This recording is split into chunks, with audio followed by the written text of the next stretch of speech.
احمد علی رسول الکریم اما بعد اعوذ باللہ من الشیطان الرجیم بسم اللہ الرحمن الرحیم۔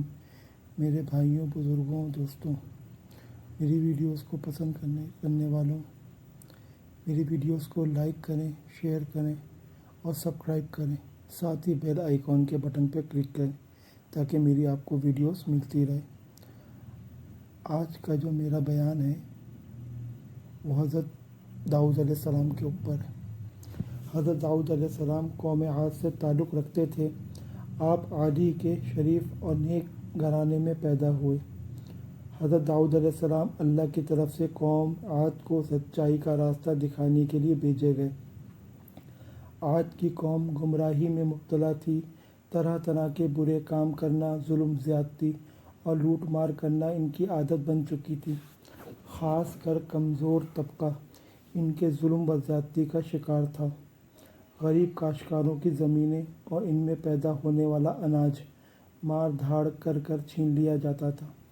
انہیں فصل اگانے کی بھی مہلت نہیں دیتے تھے، اس لیے کمزور طبقہ بھوک و افلاس میں اپنے دن گزارتا تھا۔ قوم عاد کا پیشہ کاشتکاری تھا۔ وہ زراعت کے طریقوں سے بھی اچھی طرح واقف تھے۔ اس کے علاوہ پہاڑوں کی چٹانیں کاٹ کر ان پتھروں سے مضبوط عمارتیں بناتے، پہاڑ کے غاروں میں بھی رہتے تھے، پتھروں سے شکار کرتے تھے، جانوروں کو آگ میں بھون کر کھاتے تھے۔ عاد کے لوگ عیش و عشرت کی زندگی بسر کرتے تھے، لیکن غریبوں اور محتاجوں کا خیال نہیں رکھتے تھے، بھوکوں کو کھانا نہیں کھلاتے تھے، بلکہ ان کے پاس جو کچھ بھی کھانے کے لیے ہوتا چھین لیتے تھے۔ جو لوگ اللہ کو بھول کر پتھروں کو پوجتے ہیں، ان کے دل رحم سے خالی ہوتے ہیں۔ عاد کی قوم بھی مورتیوں کو پوجتی تھی۔ عاد کی قوم کے لوگ ان کے آگے سجدہ کرتے، ان سے مرادیں مانگتے تھے۔ حضرت داؤد علیہ السلام اللہ کے نبی تھے۔ وہ بت پرستی سے روکتے تھے، ظالموں کو ظلم کرنے سے روکتے تھے، ایک اللہ کی طرف بلاتے تھے۔ آپ نے اپنی قوم سے کہتے تھے، اے قوم، اللہ ہی کی عبادت کرو، اس کے سوا کوئی بھی عبادت کے لائق نہیں۔ وہی ایک ذات ہے جس کی عبادت کرنی چاہیے، جس نے زمین، آسمان، شجر کو پیدا کیا۔ اے قوم، تمہیں کیا ہو گیا ہے؟ اللہ کو چھوڑ کر بتوں کو پوج رہے ہو۔ ان بتوں کی پوجا سے تمہیں کچھ حاصل نہیں ہوگا، یہ تمہارے سراسر جہالت اور گمراہی ہے۔ بہتر یہی ہے کہ تم ان بتوں سے منہ موڑ لو جنہیں تم نے اپنے ہاتھوں سے بنایا۔ حضرت داؤد علیہ السلام نے اپنی قوم کو نصیحت کرتے ہوئے کہا، اللہ تعالیٰ نے تمہیں اور ساری کائنات کو پیدا کیا، زمین میں رزق کا سامان پیدا کیا، تم کھیتی باڑی کرتے ہو، تم زمین سے زیادہ اناج حاصل کرتے ہو، اس کے باوجود تم دوسروں کا اناج چھینتے ہو، بلکہ تمہیں تو چاہیے تھا کہ اب کے اناج میں سے محتاجوں اور غریبوں کا حصہ نکالیں، بھوکوں کو کھانا کھلاتے رہیں تاکہ وہ بھی تمہاری طرح زندہ رہ سکیں، لیکن تم نے ایسا نہیں کرتے۔ جو کچھ اللہ نے تمہیں دیا ہے اس کا شکر بجا لاؤ۔ اس کا طریقہ یہ ہے کہ جن کے پاس اناج نہیں ہے تم انہیں کھانا پینا کا سامان دیتے رہو۔ اگر تم ایسا نہیں کرو گے تو تمہاری بدبختی ہے۔ حضرت داؤد علیہ السلام کی نصیحت سن کر لوگ جواب دیتے کہ تم ہم سے کیا چاہتے ہو کہ ہم اپنی مرضی سے جو ہم کماتے ہیں وہ ان غریبوں کو دے دیں؟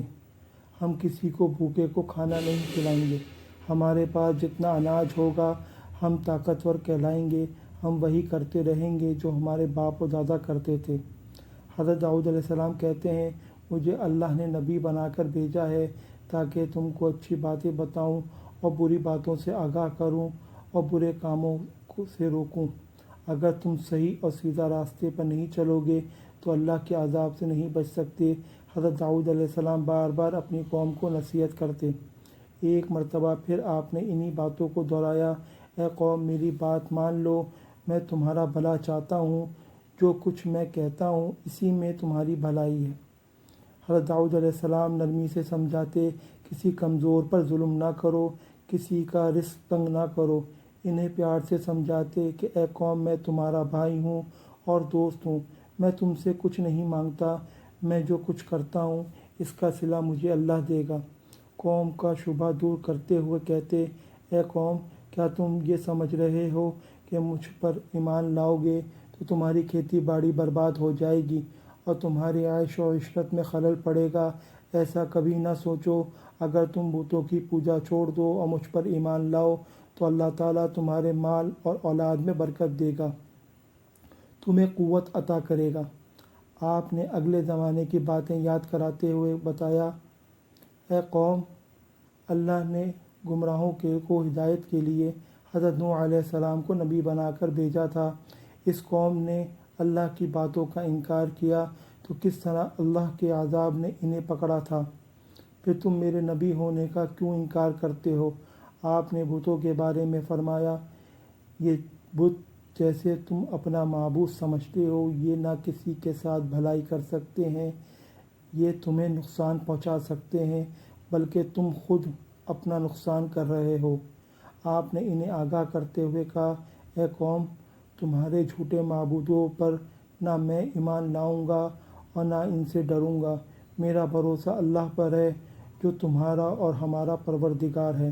قوم عاد کے لوگ برابر نصیحتیں سنتے لیکن کوئی توجہ نہیں دیتے، ایک کان سے سنتے اور دوسرے کان سے اڑا دیتے۔ ایک روز قوم عاد کے لوگوں نے حضرت داؤد علیہ السلام سے پوچھا کہ تم بار بار نبی ہونے کا دعویٰ کرتے ہو تو اس کی تمہارے پاس کیا دلیل ہے؟ ہمیں دلیل دکھاؤ، ہم دیکھنا اور سننا چاہتے ہیں، بغیر دلیل دیکھے ہم اپنے معبودوں کو نہیں چھوڑیں گے۔ اور یہ بھی بتاؤ کہ جس عذاب کی بات کر کے ہمیں ڈرا رہے ہو وہ عذاب کب آنے والا ہے؟ حضرت داؤد علیہ السلام نے جواب دیا کہ تم مجھ سے سوال کرتے ہو کہ عذاب کب آنے والا ہے، یہ تو اللہ ہی بہتر جانتا ہے، میں تو صرف اللہ کا پیغام پہنچانے والا ہوں اور آنے والے عذاب سے خبردار کرنے والا ہوں۔ ان تمام کوششوں کے باوجود گمراہ قوم راہ راست پر نہ آئی۔ اللہ کے عذاب نے جوش مارا اور عذاب کے آثار پیدا ہونے لگے۔ بارش نہیں ہوئی، پانی کی بے حد قلت پڑ گئی، خشکی سے زمین چٹکنے لگی، کنویں سوکھنے لگے، کھیتوں میں آبپاشی کے لیے بھی پانی نہیں تھا، درخت پودوں کی ہریالی مانند پڑنے لگی، پھول مرجھانے لگے۔ قوم عاد پانی کے لیے ترس رہی تھی، پانی کا ایک ایک قطرہ میسر نہیں تھا۔ حضرت داؤد علیہ السلام نے اپنی قوم سے کہا، اے میری قوم، اپنے رب سے گناہ بخشواؤ اور پھر رجوع کرو تاکہ اللہ بارش برسائے۔ نافرمان لوگوں نے کہا، ہم اپنے گناہ نہیں بخشوائیں گے اور تمہیں رسول بھی نہیں مانیں گے۔ لوگ بارش کے لیے ہر وقت آسمان کی طرف دیکھتے رہے، شاید کہیں سے بادل آ جائیں اور بارش برسے۔ ایک روز ایسا ہی ہوا، بادل کا ایک ٹکڑا نظر آیا، لوگ دیکھ کر خوش ہونے لگے کہ اب بارش ہوگی۔ حضرت داؤد علیہ السلام نے فرمایا، یہ جو تم دیکھ رہے ہو یہ برسنے والا بادل نہیں، یہ بادل نہیں بلکہ عذاب کی علامت ہے، جس عذاب کی میں خبر دیتا تھا۔ اس کا وقت آ پہنچا، جو کچھ مجھے کہنا تھا وہ میں کہہ چکا۔ جو لوگ حضرت داؤد علیہ السلام پر ایمان لا چکے تھے، ان کے بارے میں حضرت داؤد علیہ السلام سے اللہ نے فرمایا کہ جو لوگ ایمان لائے ہیں ان کو اپنے ساتھ لے کر کسی محفوظ مقام پر چلے جاؤ۔ چنانچہ حضرت داؤد علیہ السلام ایمان والوں کے ساتھ چلے گئے۔ شہر میں اب کوئی ایماندار نہیں تھا۔ لوگوں نے دیکھا آسمان پر بادل کے ٹکڑے تہر رہے ہیں، ہوائیں چلنا شروع ہوئیں۔ ہوا میں اتنی تیزی تھی کہ پہلے نہ کسی کان نے سنا نہ کسی نے دیکھا۔ دیکھتے ہی دیکھتے آندھی چلنے لگی، یہاں تک کہ اپنا ہاتھ بھی سجائی نہیں دیتا۔ ہر طرف مٹی اور دھول اڑ رہی تھی، بڑے بڑے درخت جڑ سے اکھڑنے لگے، ہر طرف اندھیرا چھا گیا، ہر شے ہوا میں اڑنے لگی، آدمی بھی نہیں ٹھہر سکتا تھا نہ بیٹھ سکتا تھا۔ ہوا کے زور سے بڑی مضبوط عمارتیں بھی گر گئیں، ہر طرف چیخ و پکار کی آوازوں شوروں میں ڈوب گئیں۔ قوم عاد کو اپنی مضبوط مکانوں پر بڑا ناز تھا، یہ تمام مکان زمین بوس ہو گئے، زمین پر کچھ نہیں بچا۔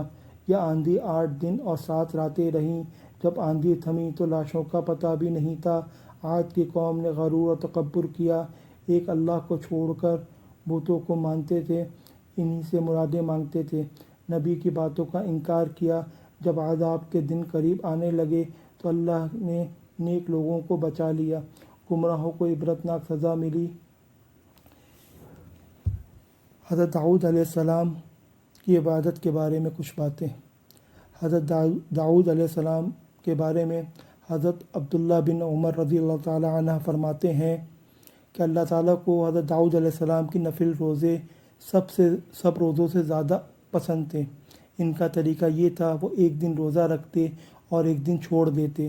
اللہ تعالیٰ کو حضرت داؤد علیہ السلام کی نفل نمازیں سب نمازوں سے زیادہ پسند تھیں۔ وہ آدھی رات تک سوتے، تہائی رات میں عبادت کرتے، پھر باقی چھٹا حصہ سوتے، اور بعض اوقات اس طرح کرتے کہ ایک دن روزہ رکھتے، ایک دن افطار کرتے، اور رات کے پہلے نصف حصے میں عبادت کرتے۔ اس کے بعد رات کی ایک تہائی آرام فرماتے، پھر باقی چھٹا حصہ عبادت میں گزارتے۔ حضرت داؤد علیہ السلام ساری عمر نہایت سادہ رہے، سادی زندگی گزاری، سادہ لباس پہنا، مٹی کے برتن استعمال کیے۔ حضرت داؤد علیہ السلام پہ زبور نازل کی گئی، اور وہ راتوں کو اٹھ کے اللہ سے دعا کرتے تھے کہ میرے اللہ تعالیٰ جو مجھ پر ایمان لے کر آئے، اللہ پاک ان کو ایمان پہ قائم رکھے۔ تو میرے بھائیوں کو، دوستوں، آپ لوگوں سے گزارش ہے کہ اپنے ایمان کو یاد رکھیں اور نمازیں پڑھتے رہیں۔ میری ویڈیوز کو لائک کریں، کامنٹس کریں اور شیئر کریں، ساتھ ہی بیل آئیکن کے بٹن کو پریس کریں تاکہ میری ویڈیوز آپ تک ملتی رہے۔ آپ کا بھائی حافظ محمد احمد۔ اللہ حافظ۔